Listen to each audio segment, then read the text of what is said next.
المستقيم صراط الذين أنعمت عليهم غير المغضوب عليهم ولا الضالين آمين رب اغفر لنا ولوالدينا آمين ثم إلى آبائه من الأنبياء والمرسلين والأولياء والشهداء والصالحين والصحابة والتابعين والعلماء والعاملين والملائكة المكرمين خصوصا شيخ عبد القادر الجيلاني أولياء الكرام تسعة المجاوية كرام الفاتحة أعوذ بالله من الشيطان الرجيم بسم الله الرحمن الرحيم الحمد لله رب العالمين وصحبه ومن تبعه وموالاه لا حول ولا قوة إلا بالله أما بعد فقد قال الله تعالى في القرآن الكريم أعوذ بالله من الشيطان الرجيم يرفعنه الذين آمنوا منكم والذين أوتوا العلم درجات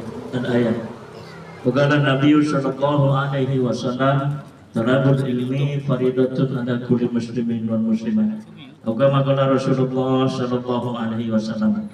Hadirin para bapak serta saudara-saudara sekalian, segenap jamaah Majelis Taklim Nurul Hidayah yang tidak saya sebutkan satu persatu namanya, namun tidak mengurangi rasa hormat takdim serta cinta saya kepada segenap jamaah sekalian.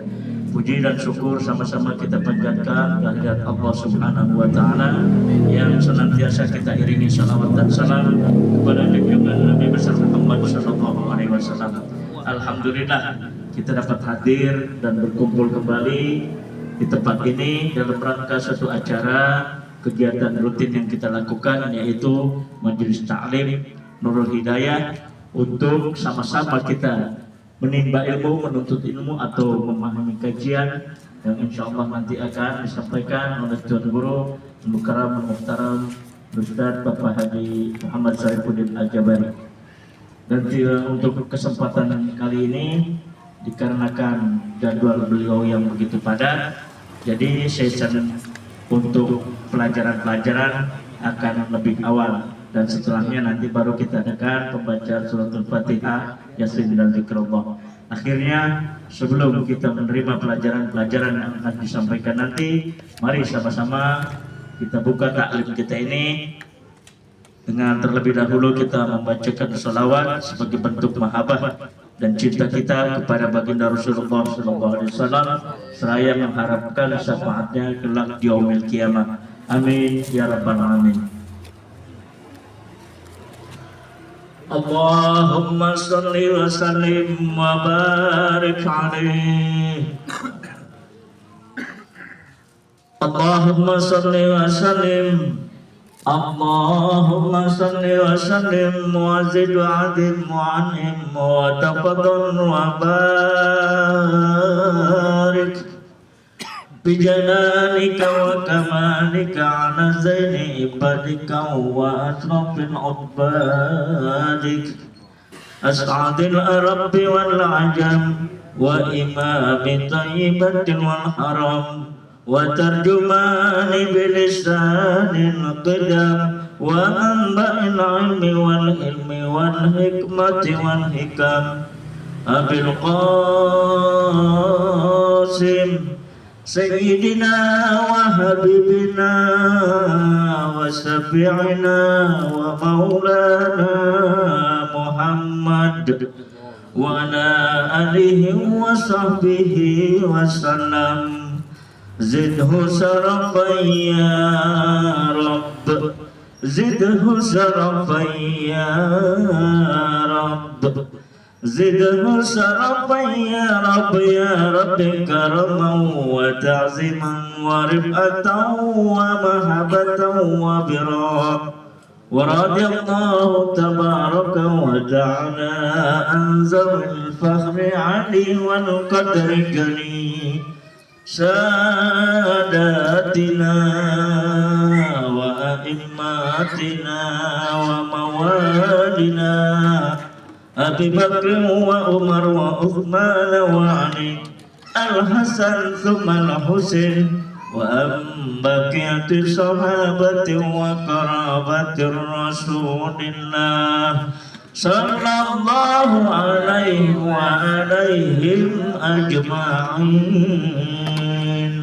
Walhamdulillahi rabbil alamin. Ya Rabbi bin Mustafa balligh maqasidana waghfir lana ma madha ya wasi'al karami. Ya Rabbi bin Mustafa balligh maqasidana waghfir lana ma madha ya wasi'al karami. Ya akramal khalqi liman aluju bihi siwaka inda hununil hadisil amami. Ya Rabbi bil Mustafa balligh maqasidana waghfir lana ma madha فإن من جودك الدنيا ودارتها تأتي على حسب الإسلام في الكسام. يا ربي بالمصطفى واغفر لنا ما مضى يا واسع الكرم.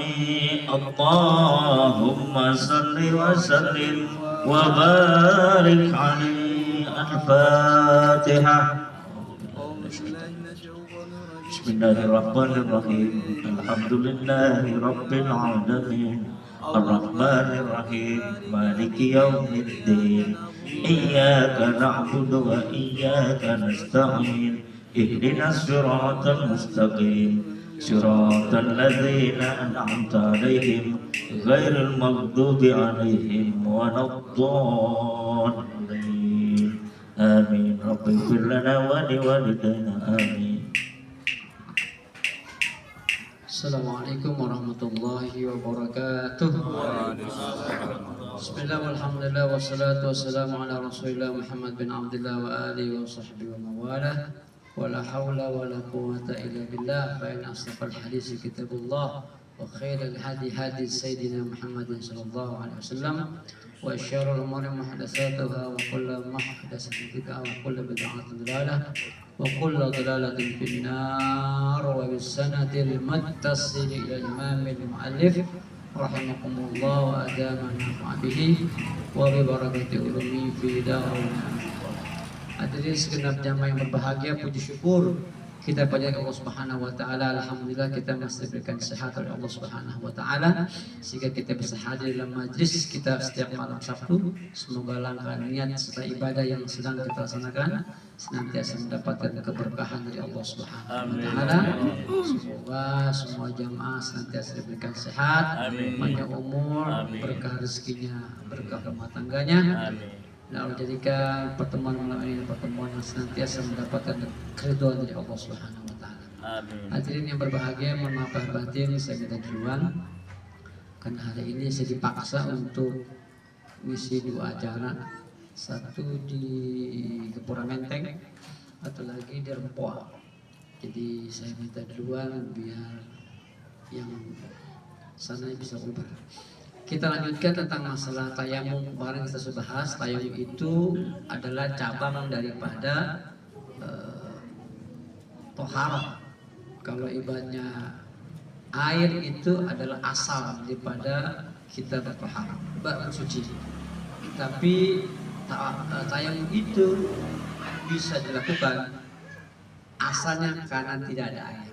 Asalnya tidak ada air. Kalau nggak ada air boleh tayamum. Asalnya nih, karena ibaratnya kasus yang terjadi ini tidak hanya tidak ada air dan tidak ada air itu Pak, bukan di rumah kita. Ya. Kalau di rumah kita nggak ada air mungkin, iya kan, mesinnya rusak, ya, nggak keluar air. Atau udah rusak, tornya kosong, kan? Jadi air nggak ada dan dimaksud tidak ada air bukan di rumah kita. Di rumah kita mati nih mesinnya, kan tetangga sebelah ada, ya kiri kanan itu masih boleh nyelang. Ya. Yang nggak ada itu di kampung kita marau panjang, sumber airnya. Ya, tidak ada air. Kita cari itu timur, barat, atau selatan, cari nggak ketemu, tayamum. Ya. Tetapi kalau ada air, tapi boleh juga ditayamum. Nih contohnya, seperti ada air nih di satu tempat, tapi di situ banyak binatang buasnya. Belain nyari air, ambil air, resikonya diterkam, mundur tayamum. Atau ada air, tapi belinya harganya di atas sama dulu misal harga pasaran, misalnya sedrip itu 5.000, dijual 50, jangan, saya mau aja dah, kan ada ya beli air ya di kawasan-kawasan Jakarta Utara tuh itu. Tapi kalau ibaratnya harganya sama dulu misal harga yang normal 5.000 itu masih boleh beli. Tapi kalau harganya di atas harga pasar jangan. Ya mendingan tayamum ya, kalau 5 waktu udah habis beringat kita belikan, itu kita bertayamum. Atau ada air tapi kita nggak bisa gunain karena ada luka sakit ya, atau karena apa? Karena memang ada penyakit yang kalau kita pakai air akan lama sembuhnya. Jangan. Atau kalau kita lah pakai nggak sembuh-sembuh, jangan juga. Atau kalau kita pakai dalam kondisi yang super dingin, ya kan, sampai bisa menghilangkan nyawa, jangan. Asal mulanya riwayat asbabul wurud dari hadis-hadis tentang tayamum itu bermula ada sahabat ngimpi kan kudu mandi. Nah orang ini ngimpi nanya sama temennya, ya. Dan peristiwa asbabul wurud hadis ini karena kasus ini, dan dia belum berjumpa dengan Rasulullah SAW. Saat itu kondisi teramat sangat dingin, dingin banget lah. Akhirnya karena temannya belum dapat ilmu dari Nabi Muhammad, pokoknya mau bagaimana caranya lu kudu mandi. Orang kondisi yang dingin banget kan. Dia mandi juga Pak. Alhamdulillah habis mandi kalau mati dia. Karena kedinginan. Ya kan? Itu kan namanya ngilangin nyawa itu. Ngapain belain jemanin terlapangan kedinginan parah biarnya mati. Maka banyak hadis yang dikeluarkan Rasul karena ada asbabul wurud ini ya, kematian ini. Jadi boleh aja ada air tapi kondisi dingin, bukan? Nggak mungkin kuat dah kita ajak lagi meriang aja kita wudhu kita menggigil. Ya. Jangan. Itu artinya sebab tayamum bukan hanya tidak ada air, tapi ada sebab lain yang kita tidak bisa menggunakan air. Itu yang saya sebutkan tadi boleh tuh. Boleh kita tayamum, nggak usah, jangan dipersulit. Yang penting kita tahu ilmunya. Nah, tayamum itu bukan aslun, tapi far'un. Kalau wudhu Pak, sama mandi wajib kan pakai air tuh. Ya. Itu niatnya nawaitul wudu'a li raf'il hadasil asghar. Kalau mandi nawaitul ghusla li raf'il hadasil akbar. Itu kalau air itu bisa menghilangkan, mengangkat hadas kecil dan hadas besar. Itu kalau air. Tapi kalau yang cabang, tayamum nggak bisa. Bagaimana dia bisa mengangkat hadas besar? Oh, dicabang. Cabang itu kan kalau emang asalan nggak bisa digunakan, atau bisa digunakan tapi ada sebab lain. Tapi kalau dia pakai tayamum bukan nawaitul tayamuma li rafil hadasil asghar, nggak bisa.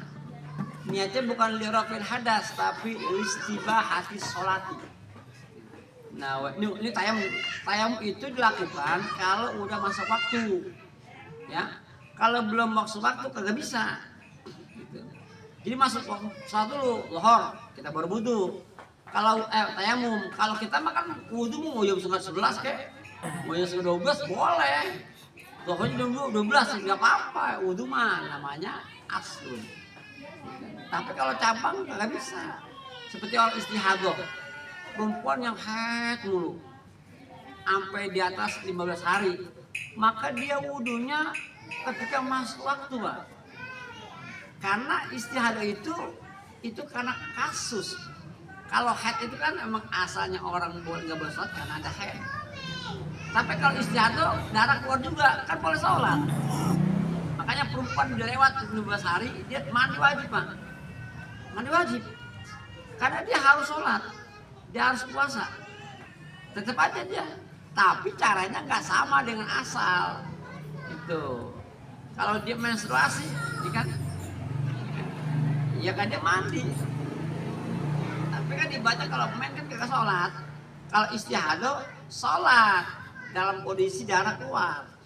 Karena udah melewati batas maksimal haid 15 hari, 17 bisa keluar, ya kan? Maka caranya bukan sama dengan asal.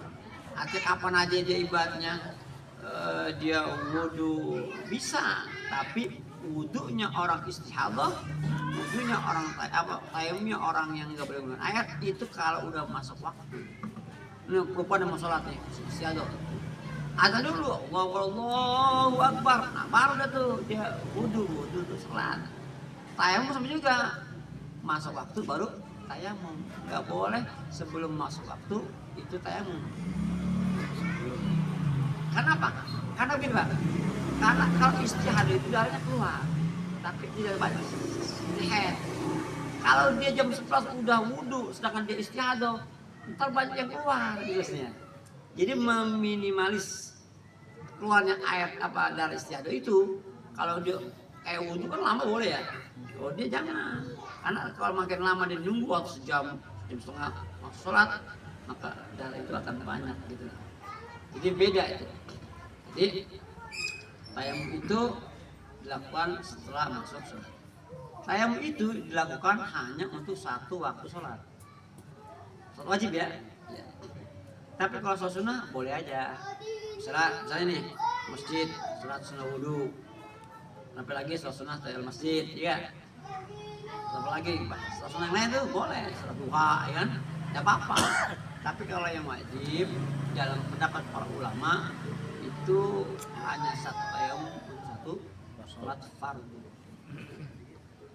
Selanjutnya syaratnya tayamum ada satu, nggak ada air. Kedua, dicari dulu Pak, nggak ada dicari dulu. Dari kalau bisa ya di 47 dulu. Setelah itu nggak ketemu, baru dia naik. Kedua, dengan debu yang suci. Debu suci ini, debu itu gubarun itu yang berterbangan. Gubar itu yang sesuatu yang berterbangan. Pak Ustadz, boleh nggak kita tayamum dengan pasir? Debu juga Pak, debu yang kering ya, bukan debu yang basah. Lah kalau debu basah lo cemong kita, jeplak. Itu malaikat ngeliat serem amat jadi kan. Debu yang kering. Kalau yang basah lah cemong kita semua kan. Itu debu yang kering. Ya. Nah, debu yang kering itu bisa diperoleh ya kan, bukan hanya kalau di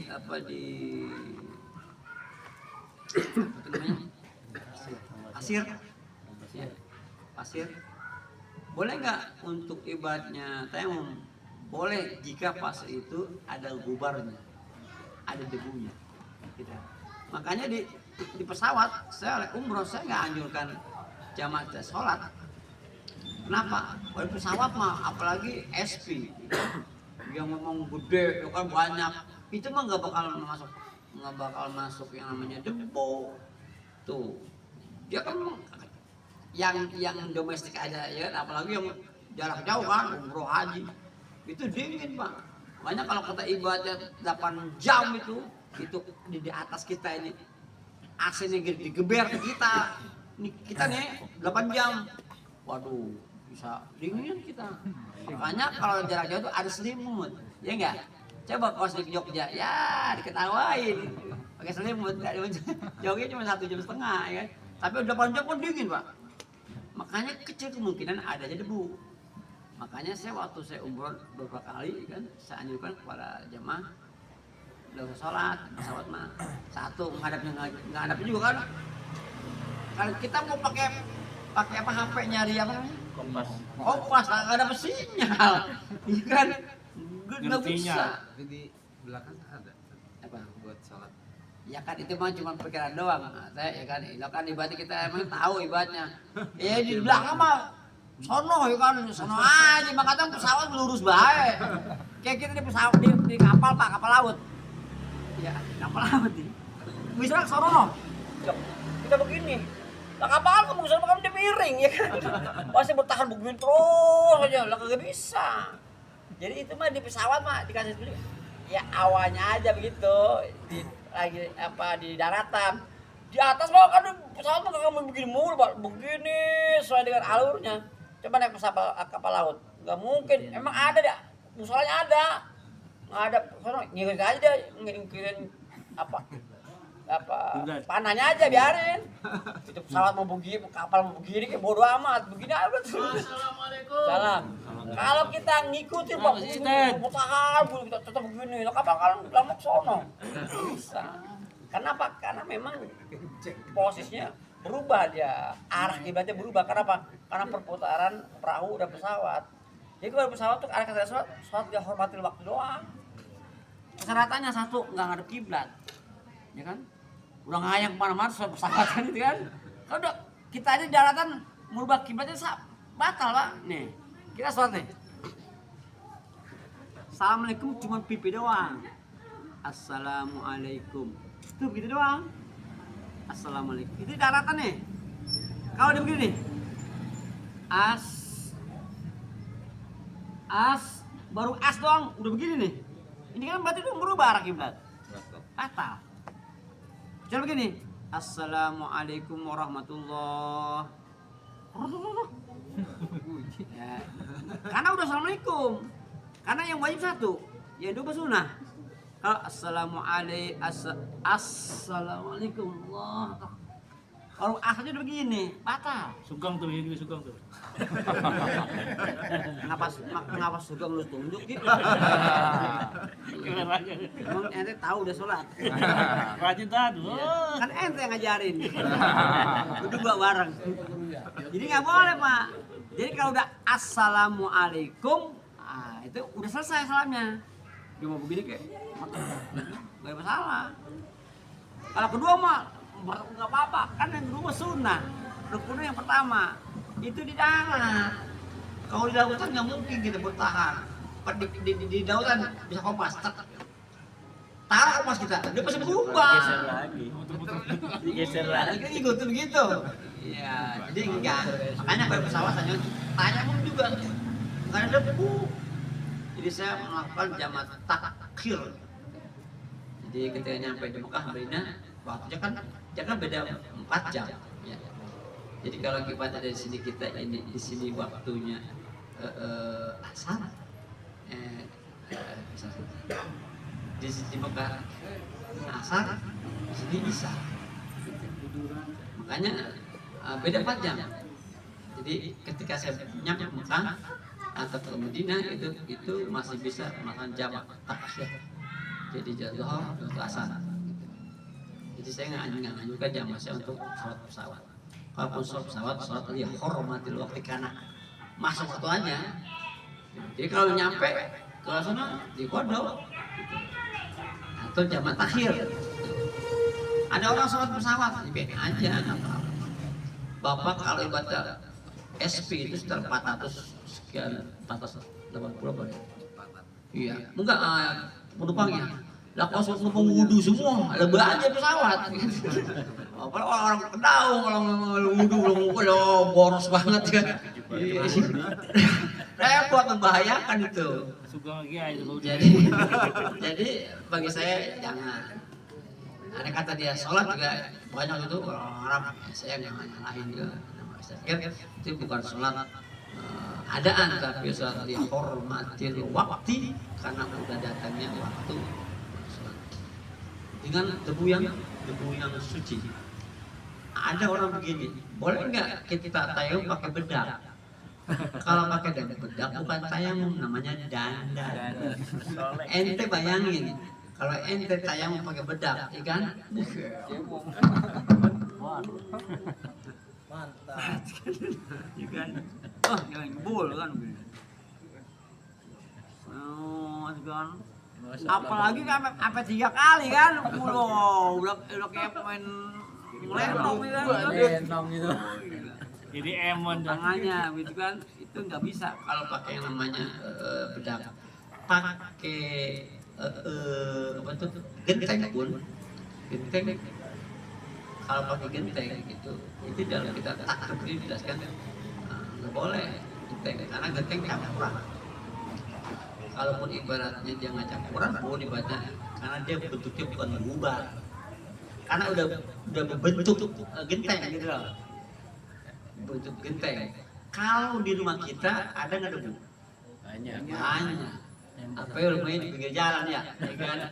Terus ibaratnya apa tuh, bangkunya bangku yang karet apa, kalap ya, kulit itu ya. Kan kalau gini, seret. Kan ada aja. Itu ada debu tuh. Juga aja berdebu itu. Debu loh. Jadi nggak gitu, namanya ngebalas. Iya.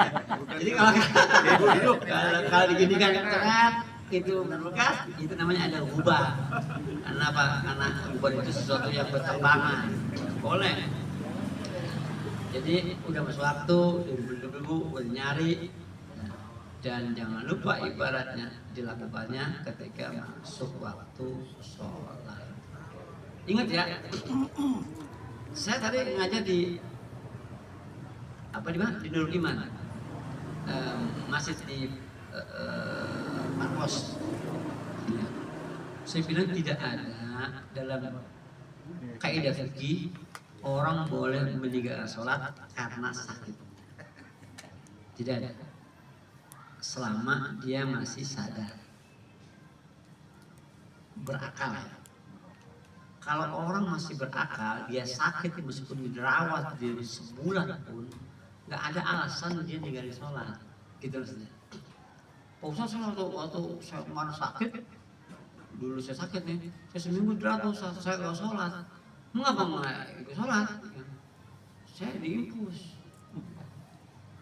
Terus selama kalau diinfus nggak boleh sholat.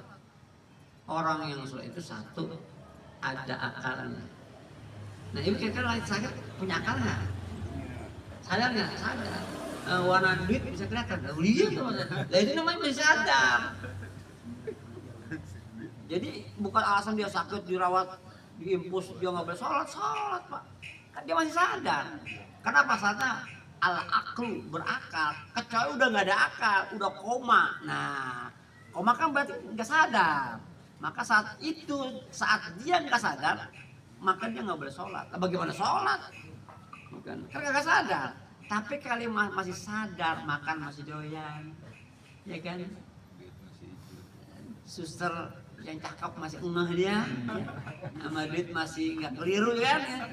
Itu masih sadar, maka nggak boleh. Terus gue lihat kodok. Kalau ibu nggak kodok, kan? Karena ibu nggak tahu kan, iya. Sebenarnya orang bodoh pun tahu pak, bahwa orang yang masih sadar dia wajib sholat, meskipun dia sakit. Kebanyakan dia sakit pak, banyak yang nggak sholat. Waktu saya dirawat di rumah sakit, itu di samping saya itu pasien pak. Maaf ya, sepelan-pelannya itu orang kalau sholat ke dia takbir ya Allahu Akbar, ya Allah lah 4 hari orang dengar gituan. Nggak usah sampai 4 hari dia mau sakit sholat gitu. Masya Allah, kalau ngaji dia mau ngaji terus ki. Kalau sholat sakit ya. Masya Allah, kalau saya nama gitu ki, kalau takut gitu mah. Jadi begitu saya bilang nggak boleh. Anak saya suruh ngambil tayamum pelan-pelan, sini pelan-pelan gitu. Anak saya suruh wuduin tayamum. Anak kata gini, dia nggak bisa jalan, kan? Diwuduin. Sama siapa? Sama anaknya. Jangan sama suster. Susternya lagi praktek lagi ya. Kalau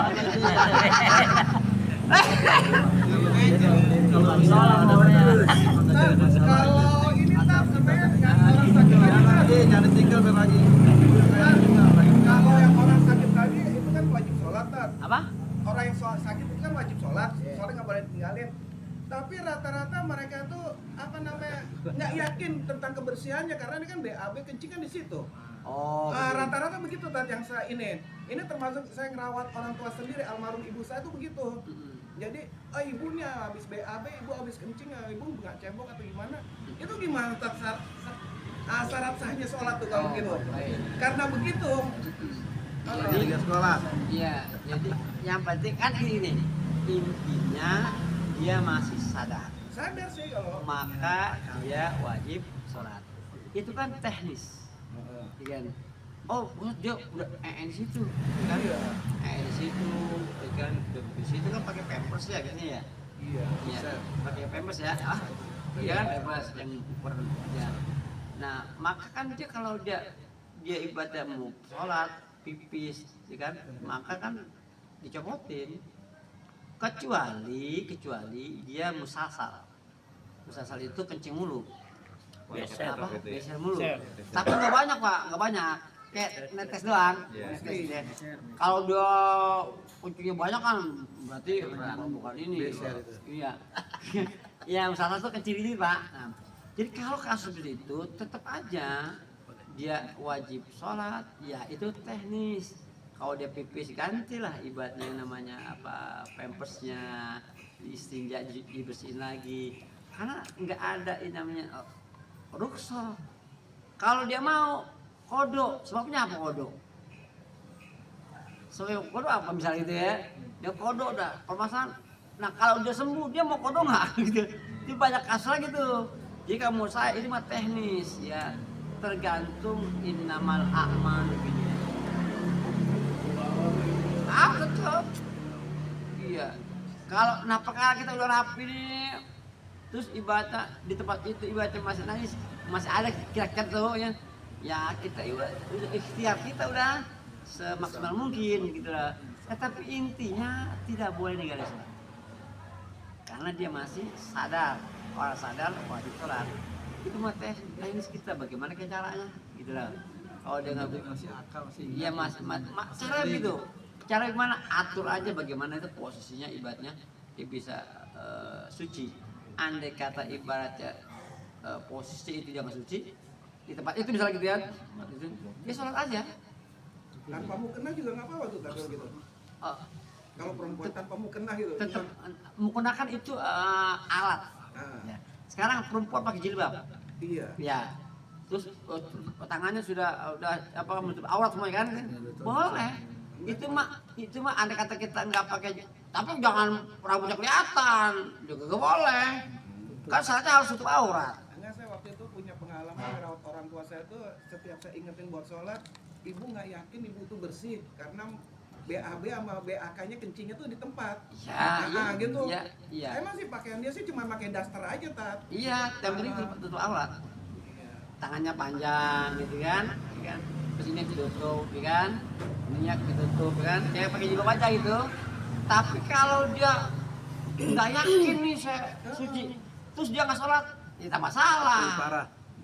Mendingan dia sholat, paling bahasa meskipun dalam kondisi yang nggak suci gitu kan, karena kondisinya ya, kondisinya. Mendingan dia perkara apa diterima nggak terima itu bukan ranah kita, tapi intinya orang seger, orang sadar tetap wajib sholat. Kalau dia mama ibu nggak yakin ini suci, nggak apa-apa sholat aja. Ketimbang dia kagak sholat kan, tambah salah lagi. Kenapa? Karena dia meninggalkan dengan sengaja sholatnya gitu loh. Meskipun tepatnya diyakini mungkin kata ibu nggak suci, nggak apa-apa sholatnya. Apalagi posnya nggak bisa turun dari ranjang, ya kan? Semua mau diapain lagi? 5 waktu digedong, pindah ke musola di rumah sakit, dah beratang. Jadi saat itu buat dikatakan sholat di darurat, ya kan? Kenapa darurat? Karena memang tempatnya segitu, gitu. Tapi kan kita jangan nyerah dalam posisi yang dia nggak sholat karena nggak yakin akan kesucian tempatnya. Itu bagi saya kurang pas. Sholat aja dah. Anggap ad-daruratu tubihul mahdurat. Sesuatu yang darurat dibolehkan, melanggar sesuatu yang dilarang. Itu madhab kiblatnya bebas. Madhab Kiblatnya. kiblatnya. Nah, iya makanya rumah sakit itu yang bagus, rumah sakit yang tidurnya itu pasien ke arah kiblat. Misalnya kiblat mana? Sono. Kan? Jadi dia ntar dia rupanya begini ngarepnya tuh. Sono. gitu. Jadi enak itu kalau di rumah sakit Islam begitu Pak.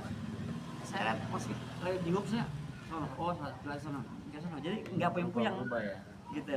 Dia bisa nyender silakan, duduk silakan, ya kan? Tapi posnya udah diatur tuh. Itu namanya dia mementingkan ibadah Muslim. Kalau ya yang beb. Ya. Oke. Kita lagi ya. Ya lagi anak-anak ya nggak apa-apa. Karena saya harus ke cegar dulu, cegar langsung ke rubuhan. Ya, kita akan lanjutkan untuk minggu depan tarian. Mama jemput ayahnya di parkiran Galih. Belum kan mama kan di mana?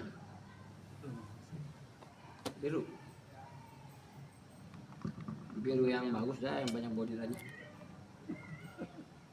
Bukan. Ya bolong langsung masuk ya. Lu cepetan kesini, apa jaketnya di rumah, itu kan poinnya di kerdus. Ibu di rumah apa di ruang itu? Ya udah ya dibawain lah, dibawain.